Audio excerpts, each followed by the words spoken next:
Number one, the space is large enough and so configured that an employee can bodily enter and perform assigned work, and number two, the space has limited or restricted means for entry or exit, and number three, the space is not designed for continuous employee occupancy. As a reminder, all three criteria must be present for the space to be considered a confined space.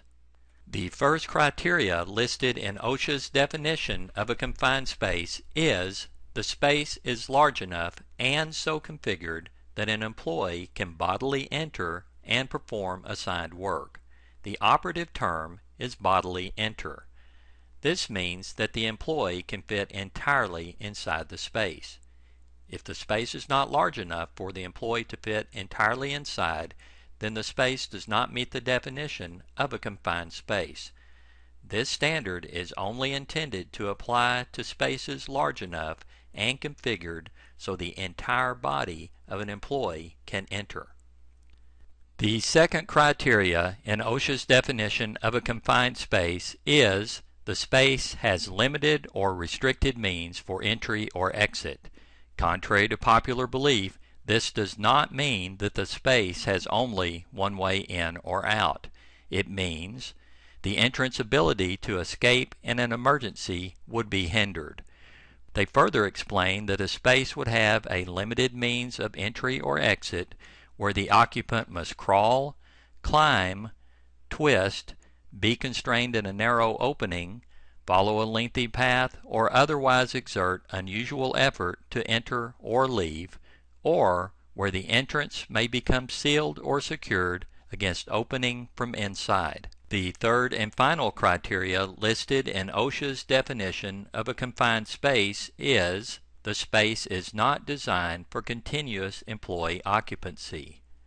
For example, this particular utility vault has not been designed with any safeguards for entrance, so at a minimum, workers would have to utilize a portable blower, auxiliary lighting, and a portable gas detector before entering this space.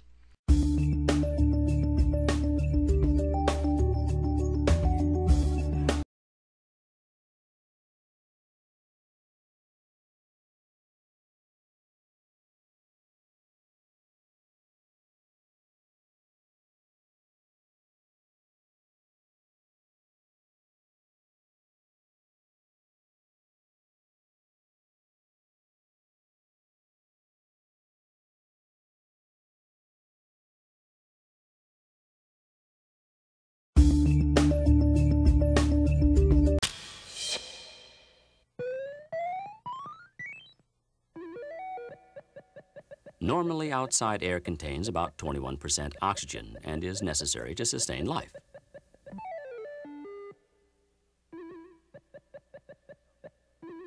Some confined spaces contain 21% oxygen, others do not. Oxygen is invisible and may be used up over time in the confined spaces by things as simple as rust or bacterial growth in slime. Other gases may enter the confined space and displace the oxygen. Operations such as cutting with oxyacetylene or heating will consume oxygen. If the oxygen in the confined space is reduced to 12 to 16%, workers will experience increased pulse and respiration, impaired judgment, and loss of coordination.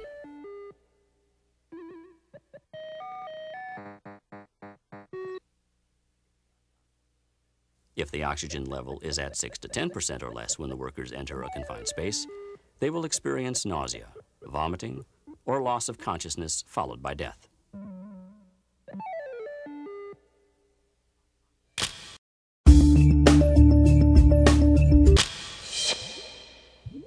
Hydrogen sulfide and other toxic gases may enter the confined space from a variety of sources, including sewers, rotting material, chemical leaks or spills, or as a byproduct of work processes. Carbon monoxide is odorless and colorless.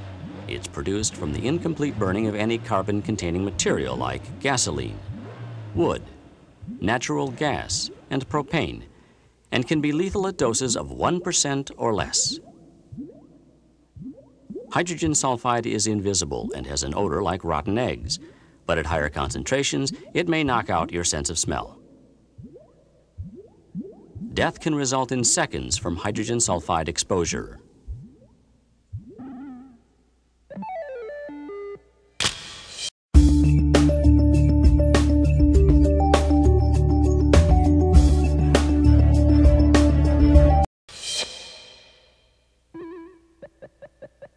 The first test to conduct is for oxygen.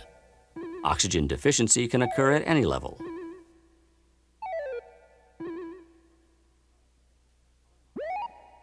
Some gases, such as hydrogen sulfide, are heavier than air and could settle on the bottom of the confined space.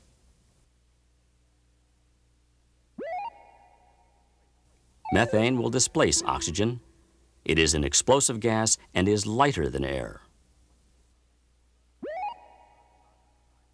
Carbon monoxide has about the same weight as air, so it can be evenly distributed throughout the space. It's an asphyxiant, which prevents your body from absorbing oxygen, causing you to suffocate.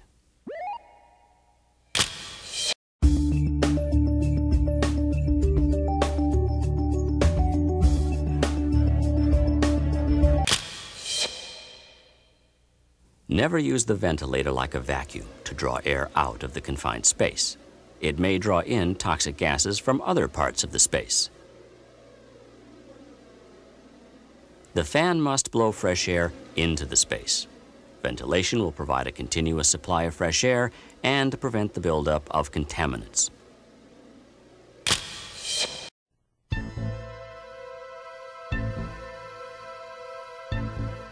In this case, 4 workers had to spray paint the inside of a tunnel. They started work, but after a few minutes, they fainted. They had breathed in toxic fumes from the paint. This is dangerous. These fumes can cause a heart attack and breathing failure. 3 of the workers died. Here are the reasons. The workers could not get out easily because the exit was partially blocked. Ventilation was bad. The paint solvents accumulated in the air, and this led to chemical poisoning.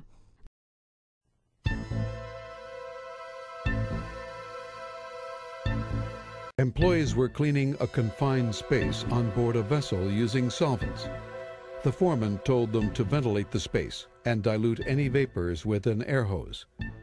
A first shift worker brought in an oxygen hose to ventilate the space. The oxygen flowed into the compartment for 3 hours. A second shift worker entered the confined space smoking a cigarette.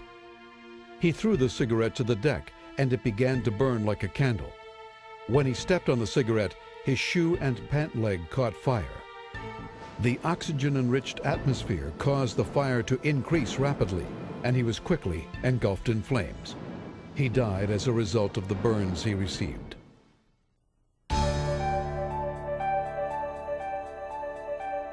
The worker ventilated the confined space with an air hose.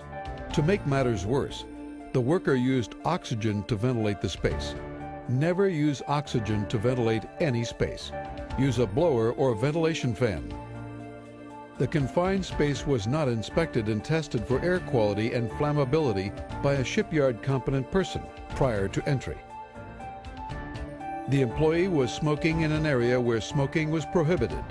Employees should only smoke in designated areas. Employers should place signs where smoking is not permitted.